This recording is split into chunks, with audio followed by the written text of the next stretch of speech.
Hello everyone, magandang oras sa ating lahat. Welcome to my videos. Maraming salamat sa panonood at lalo na sa mga nag-subscribe. Thank you guys. At kung bago ka pa lang dito sa aking videos, huwag kalimutan mag-like, comment, share, and subscribe para updated ka sa aking mga bagong upload na mga videos na mayroong magandang kasaysayan at halaga tungkol sa ating mga barya. Guys, ito yung ating coins ngayon guys, ang 10 piso coin of the Philippines. Mayroong taon na 2006.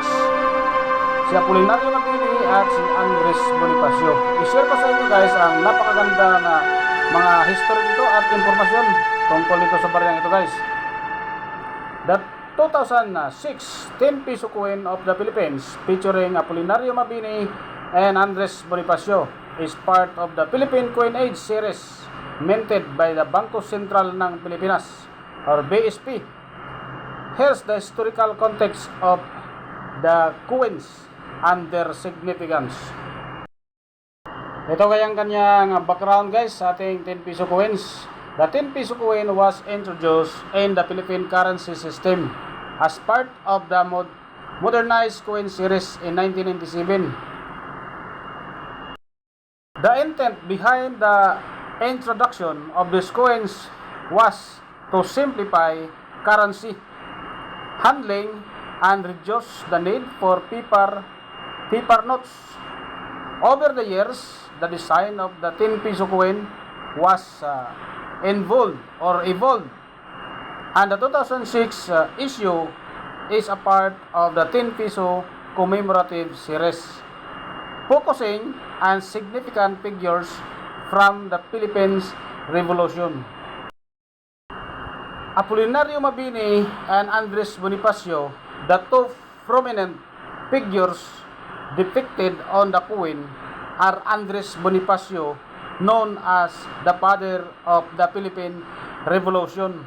Bonifacio was a national hero who played a key role in the Philippine struggle to independence from Spain. He founded the Katipunan, a revolutionary society, and led the fight for freedom during the late 19th century. Apolinario Mabini, he was a lawyer, revolutionary leader, and statesman, often referred to as the Prince of the Revolution. Mabini was an advisor to Emilio Aguinaldo and became the first Prime Minister of the First Philippine Republic. He played a crucial role in the formulation of the early governmental structures during the Philippine Revolution. These two figures was chosen for the coin because of their integral roles in the Philippines Revolution against the Spanish colonial rule, symbolizing both leadership and intellectual contribution to the independence movement. Coins design and features. In 2006, the Bangko Sentral ng Pilipinas or BSP issued this bimetallic 10 piso coin. The obverse of the coin features the portrait of Apolinario Mabini and Andres Bonifacio, while the reverse side carries the logo of the BSP or Bangko Sentral ng Pilipinas. The choice to features both their national heroes highlights their importance in the fight for the Philippine freedom and the nation's founding. Historical context of the 10 piso coin in the Philippines monetary system. The 2006 10 piso coin was a part of a series aimed enhancing the durability and security of the Philippine currency, replacing lower value paper notes. While the coin itself is not exceptionally rare, It is highly significant for collectors due to its commemoration of two key figures in the Philippine history in terms of broader history of the Philippine coinage.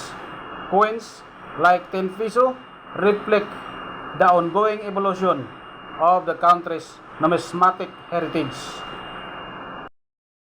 Throughout the 20th century, the Philippines has seen various currency redesigned to reflect its growing identity and independence, moving from Spanish colonial rule to U.S. influence and eventually to full sovereignty.